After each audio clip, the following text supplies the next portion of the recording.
ఏంటమ్మా నిన్ననగా వీడియో పెడుతున్నానన్నావు ఇప్పుడు దాకా పెట్టలేదేంటి అనుకుంటున్నారా?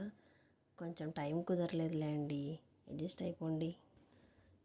సరే, ఫస్ట్ రెసిపీ చూసేయండి. ఈరోజు స్పెషల్ ప్రాన్స్ ఫ్రై బిర్యానీ. తిన్నవాళ్ళు మళ్ళీ మళ్ళీ అడుగుతారు. రైస్ అయిపోయినా సరే రుచి మాత్రం మిగిలిపోతుంది. ముందుగా ఫ్రైడ్ ఆనియన్స్ ఫ్రై చేసేసేయండి. ఫ్రైడ్ ఆనియన్స్ చేసిన ఆయిల్లోని కర్రీ చేయటం వలన రుచి అనేది ఇంకా పెరుగుతుంది. ఫ్రైడ్ ఆనియన్ అయిపోయింది, తీసి పక్కన పెట్టుకోండి. ఒక పెద్ద ఉల్లిపాయ, 2 పచ్చిమిర్చి వేసి లైట్ గోల్డెన్ కలర్ వచ్చే వరకు ఫ్రై చేయండి. ఫ్రెష్ జింజర్ గార్లిక్ పేస్ట్ వేసి ఫ్రై చేయండి. నేను 1 కేజీ రొయ్యలు తీసుకున్నాను. సాల్ట్, లెమన్ వేసి వాష్ చేసేయండి, ఎందుకంటే నీచు వాసన రాకుండా ఉంటుంది. రొయ్యలు వేసేసి కొంచెం సాల్ట్ వేసి కుక్ చేయండి. వీడియో ఫుల్ వరకు చూడండి, కొన్ని టిప్స్ చెప్తాను.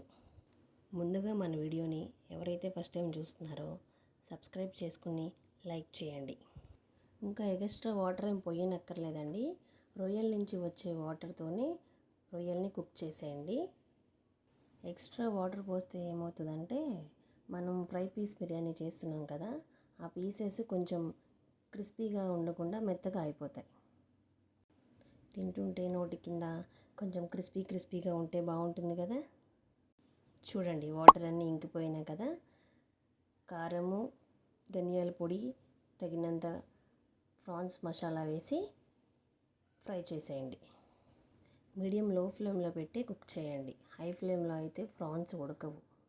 కొన్ని వాటర్ పోసి ఇక్కడ మీరు చూస్తున్నట్టయితే కొంచెం ప్రెస్ చేసినట్టుగా చేస్తున్నాను, ఎందుకంటే రొయ్యలకి అనేవి స్పైసెస్ అన్నీ పట్టుతుంది.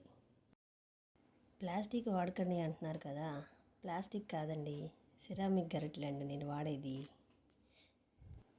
లిడ్ ఓపెన్ చేసి చూడండి, వాటర్ అన్నీ ఇంకిపోయి గ్రేవీ టెక్స్చర్తో క్రిస్పీగా కుక్ అయిపోయింది. ఇదే అసలు టేస్ట్ బిర్యానీకి. లాస్ట్గా కొంచెం కొత్తిమీర వేసుకుని స్టవ్ ఆఫ్ చేసేసుకోండి. ఏంటమ్మా బిర్యానీ అంటున్నావు, పలావ్ అంటున్నావు, ఏదన్నా ఒకటి చెప్పు అనుకుంటున్నారా? మీకే లాస్ట్లో అర్థమవుతుందిలే అండి. ఇప్పుడైతే 2 గ్లాసులు నార్మల్ రైస్ తీసుకున్నాను. 2 టైమ్స్ వాష్ చేసుకుని వాటర్ పోసి పక్కన పెట్టుకోండి, మూత పెట్టి. ఎక్కువసేపు నానబెట్టకండి, రైస్ ముద్దైపోతుంది. పలావ్ స్టార్ట్ చేసే ఒక 2 మినిట్స్ ముందున రైస్ వాష్ చేసి పెట్టుకోండి. ఇప్పుడు కావాల్సినవి పుదీనా, కొత్తిమీర, fried onions, ginger garlic paste, లవంగాలు 5-6, 2-3 స్టార్ అనాస, చెక్క, 2 బిర్యానీ లీవ్స్, షాజీరా, 3 లవంగాలు. చాలు, ఇవి సరిపోతాయి పలావ్కి. ఐటమ్స్ అన్నీ 1 బై 1 వేసుకుని ఫ్రై చేసుకోండి. పలావ్కి ఎసరు వేస్తాం కదండి, అదే మెయిన్, రైస్ పొడిగా రావడానికి. 2 గ్లాసులు రైస్ తీసుకున్నాను కదా, నార్మల్ రైస్. మీరు బాస్మతి రైస్ అయినా తీసుకోండి. 2 గ్లాసుల రైస్కి 2.5 గ్లాసులు వాటర్ చాలు. ఇంకా ఎక్కువ పోస్తే రైస్ ముద్దైపోతుంది. 2 మినిట్స్ నానబెట్టాం కదండి. కొంచెం గళ్ళుప్పు వేసుకుని ఎసరుని ఒక 2-3 మినిట్స్ బాగా మసలనివ్వండి, ఎందుకంటే స్పైసెస్ అన్నీ వాటర్లోకి రావాలి కదా.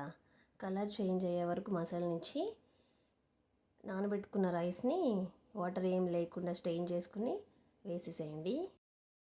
రైస్ వేసాక మటుకి ఎక్కువ గరిటతో తిప్పకండి, ఒక్కసారి అలా తిప్పి సాల్ట్ అడ్జస్ట్ చేసుకుని మూత పెట్టి 15 మినిట్స్ హై ఫ్లేమ్లో కుక్ చేయండి. ఒక 5 మినిట్స్ లో ఫ్లేమ్లో కుక్ చేసి స్టవ్ ఆపేసి, ఇప్పుడు చెప్పే టిప్పే మెయిన్ టిప్, రైస్ పొడిగా రావడానికి. నేను ఆ క్లిప్ యాడ్ చేయడం మర్చిపోయాను. కొన్ని వాటర్ని అలా రైస్ పైన స్ప్రింకిల్ చేసి మూత పెట్టేసేయండి. ఒక 5-10 మినిట్స్ వరకు లిడ్ ఓపెన్ చేయకండి. రైస్ అనేది బాగా పొడిగా విచ్చుకుంటుంది పైకి. మీకు ఏ రెసిపీస్ అన్నా కావాలి అంటే సింపుల్ టిప్స్తో నేను ట్రై చేసి పెడతాను, నాకు కామెంట్ చేయండి. చూసారా రైస్ అనేది ఎలా విచ్చుకున్నట్టుగా పైకి వచ్చిందో, ఇదే మెయిన్ పొడిగా రావడానికి రైస్. మీరు స్టవ్ ఆఫ్ చేసిన వెంటనే లిడ్ ఓపెన్ చేసి సర్వ్ చేసుకుంటే ఇలా పొడి పొడిగా రాదు, రైస్ అనేది ముద్దు ముద్దుగా ఉంటుంది. అంతేనండి, అయిపోయింది. Juicy prawns plus spicy masala perfect combo. Try చేసి కామెంట్ చేయండి. అలాగే మీ ఫ్రెండ్స్ అండ్ ఫ్యామిలీ మెంబర్స్కి కూడా షేర్ చేసి ఎంజాయ్ చేయండి. Thanks for watching. బాయ్.